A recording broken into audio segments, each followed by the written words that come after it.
France-Maroc. Alors, je pense que la France, mais au-dessus, même si le Maroc, c'est bien. Voilà, les deux équipes font une bonne Coupe du Monde, toutes les deux jusque-là, mais la France, c'est costaud, ça met au-dessus.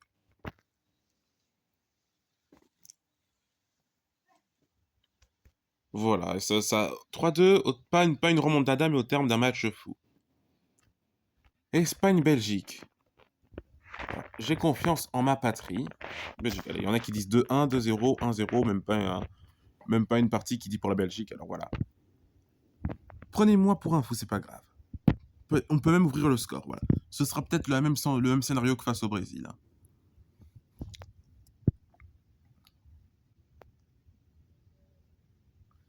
Dans les confrontations historiques, l'avantage est à l'Espagne, mais la Belgique a déjà éliminé l'Espagne en grande compétition, c'était il y a 40 ans, en 86 au Mexique. Et là, cette Coupe du Monde se passe au Mexique, aux États-Unis, au Canada, 40 ans plus tard, un bis repetita, et 8 ans après le Brésil, aussi un bis repetita, on sait jamais, hein. Le foot est plein de coïncidences et de signes, hein, et de symboles. Norvège et Angleterre. Ah, il y en a qui voient bien la Norvège, 1%, ok. Alors, je sais, mes pronostics paraissent osés, mais moi je vois bien la Norvège s'imposer. Ils ont sorti le Brésil, ils ont sorti la Côte d'Ivoire, ils ont sorti le Sénégal. C'est vrai que la Norvège, c'est limite, mais. Alors, ils se sont pris un 4-1 face à la France, mais face à la France, c'était une équipe B. Peut-être qu'ils ont fait exprès pour pas pour pas dévoiler tous leurs secrets.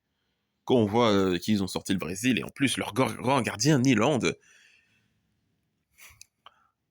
il est peut-être capable d'emmener la Norvège en finale, hein. Je pense même que c'est la Norvège qui va être la surprise de la Coupe du Monde 2026. Après la Croatie en 2018 et le Maroc en 2022. Et le Costa Rica en 2014. Ah ouais, pourquoi pas. De toute façon, chaque grand tournoi a toujours sa surprise.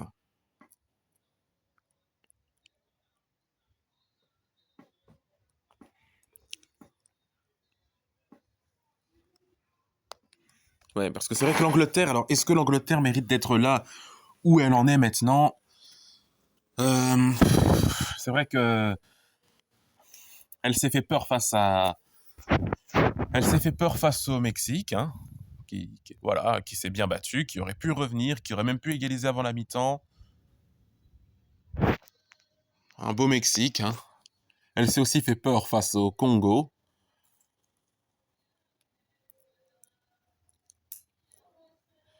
Et bon, voilà, même face à la Croatie où ils ont plutôt été bons, en deuxième mi-temps, ils se sont quand même fait peur en prenant l'égalisation 2 fois. Voilà, même si les Croates se sont bien battus. Mais voilà, non, victoire comme méritée. Mais face au Ghana et face au Panama, pas très convaincant en première mi-temps. Face au Ghana, bof, hein. Après voilà. C'est vrai que l'Angleterre, voilà, mais c'est toujours comme ça avec l'Angleterre. On dit qu'elle a les qualités, que personne ne peut l'arrêter, mais quand elle joue le vrai grand tournoi, quand elle joue le tournoi, par contre, c'est différent. Elle gagne, mais ne convainc pas suffisamment dans son jeu. C'est peut-être aussi la pression du favori, quoi, hein.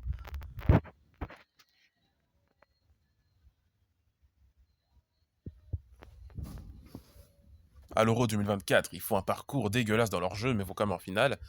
Sous Southgate, maintenant, même sous Tuchel, voilà, le niveau de jeu. Enfin, niveau être convaincant, c'est bof, hein. Car voilà, mais si la RDC l'aurait sorti, ça aurait pas été scandaleux. Le Mexique, si le Mexique serait revenu à égalité, ça aurait pas non plus été scandaleux. Le Mexique n'y était pas loin 2 fois. À 1-2 et à 3 et à 2-3. Le Mexique poussait à chaque fois. Alors que la Norvège, avec son Erling Haaland, monstrueux, je pense que la Norvège, ça paraît osé, mais je pense que la Norvège a les qualités pour sortir l'Angleterre. Je les sens bien, les Norvégiens. Voilà. J'ai annoncé qu'ils avaient. Dernièrement, j'avais annoncé qu'ils sortaient le Brésil en huitième de finale 1-2. J'ai incroyablement eu raison. Et j'annonce encore qu'ils vont sortir l'Angleterre sur le score de 2-1. Alors peut-être pas le même score, mais ils vont sortir l'Angleterre, je l'annonce. Je peux me tromper, mais voilà, je dis juste, je sens bien la Norvège comme je les ai bien sentis face au Brésil.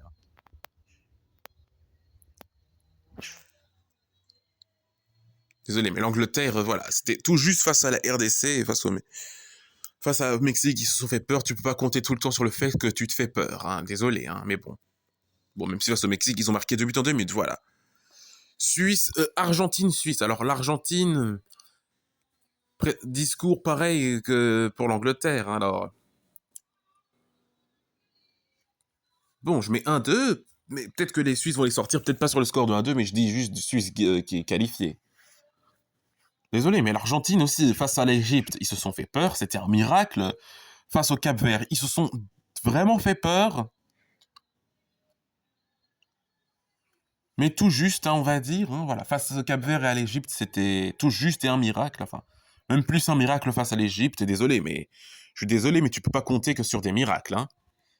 Alors que la Suisse, elle, bon, premier match nul. Enfin, premier match, elle fait nul face au Qatar en concédant la dernière minute, c'est dommage, mais les 2 autres matchs se sont bien passés. Une belle victoire 4-1 face à la Bosnie-Herzégovine, notamment avec Mozambique. Et victoire 2-1 face au Canada, le Canada qui est pays hôte. Même si c'est pas une grande équipe de foot, le Canada, ça joue bien quand même. Hein.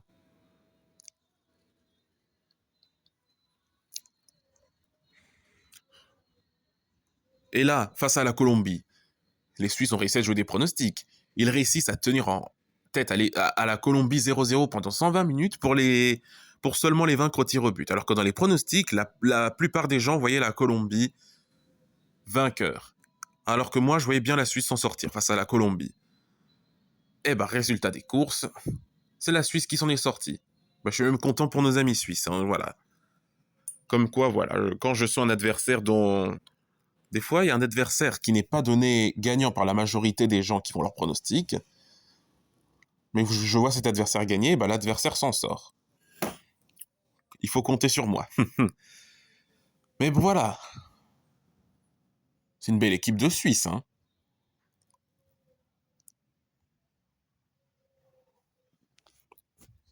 Voilà. Qui est capable de nous surprendre là où on n'attend pas, comme par exemple à l'Euro 2024. Je les voyais seulement les troisièmes de leur groupe, ils finissent deuxième devant la Hongrie et ils vont jusqu'en quart de finale alors qu'avant l'Euro, ils faisaient pas des résultats rassurants. C'est une équipe piégeuse, hein, la Suisse. Hein. Avec Kobel, Xhaka, Mbolo, Manzambi. Voilà. Alors prenez-moi pour un fou. Alors, donc là, je vois 3 équipes qui sont peut-être pas les plus attendues pour le dernier carré. Belgique, Norvège, Suisse. Et la France, voilà. Quand même la France plus attendue que le Maroc, voilà. Mais sinon, Belgique, Angleterre, Suisse, peut-être... non. Belgique, Norvège, Suisse, 3 équipes qui sont pas forcément attendues pour le dernier carré, mais bon. L'Argentine, je suis désolé, mais elle peut pas compter que sur des miracles, hein.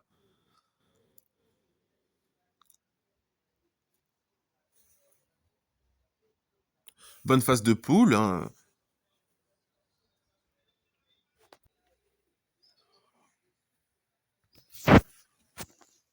Ouais. La Suisse a les qualités pour embêter l'Argentine. Ah super, il sera 3 heures du matin, le match j'avais pas vu. Ok. 23 heures, Norvège, Angleterre et 21 heures, Espagne, Belgique. Et 22 heures, voilà. Voilà, c'était une pronostic de quart de finale. Hein. Ça veut dire qu'on aurait une demi-finale France-Belgique comme en 2018 et une demi-finale Norvège-Suisse. Ça, ce serait peut-être une demi-finale que pas beaucoup de gens attendaient. Une demi-finale Norvège-Suisse. Ça serait vraiment intéressant. Ce serait alors un dernier carré 100% européen, dont 2 équipes qu'on n'attendait pas. Même 3 équipes, parce que la Belgique est une bonne équipe, mais dans les pronostics, les gens les voyaient minimum faire quart de finale. Bah là, le quart de finale face à l'Espagne n'a pas encore commencé, mais moi j'y crois, perso, à ma patrie. Alors peut-être que c'est mon côté chauvin qui parle, mais... Alors c'est vrai que l'Espagne jusqu'à maintenant n'a encaissé aucun but. Mais qui sait, peut-être que la Belgique sera la première équipe à marquer un but face à l'Espagne. C'est possible, hein.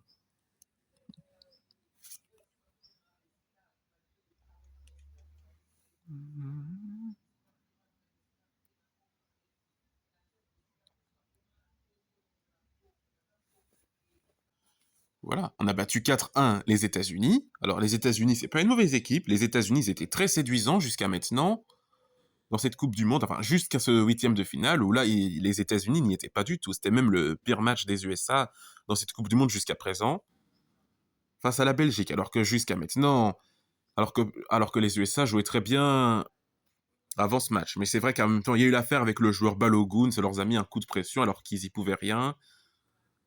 Peut-être que ça, peut-être que c'est pas juste ça, mais c'est probablement lié à ça, mais pas que.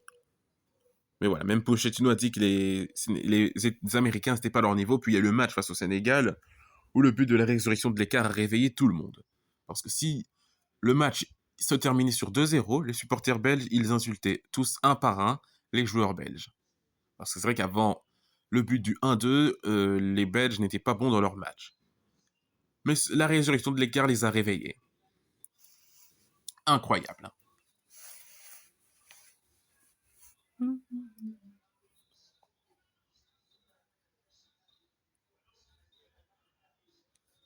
En plus, voilà, la Belgique, c'est vraiment un chouette groupe. Il y a une bonne ambiance dans le groupe et je suis vraiment content d'apprendre ça. Voilà, comme on peut en témoigner certains joueurs que, voilà, Lukaku, Courtois, voilà, il y a une bonne ambiance au sein du groupe et ça me fait plaisir d'apprendre.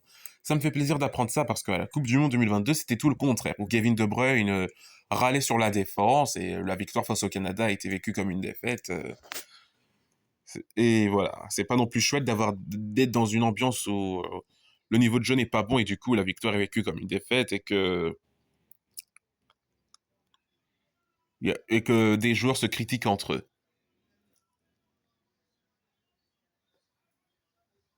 Et que du coup, voilà, le groupe n'a pas l'air motivé. Voilà, t'as même Kevin De Bruyne qui disait qu'on est trop vieux pour gagner la Coupe du Monde. Et bah, tu vois que 4 ans plus tard, il est toujours là pour la Belgique, avec un but décisif face à la Nouvelle-Zélande. Il répond toujours présent pour son équipe, alors que 4 ans plus tôt, il disait des propos de ce genre. Et bah, il est là 4 ans plus tard, à jouer sa 4e Coupe du Monde avec la Belgique. Et qui sait, il sera peut-être encore là pour l'Euro 2028. De Bruyne qui répond toujours présent pour cette équipe, hein, malgré tout.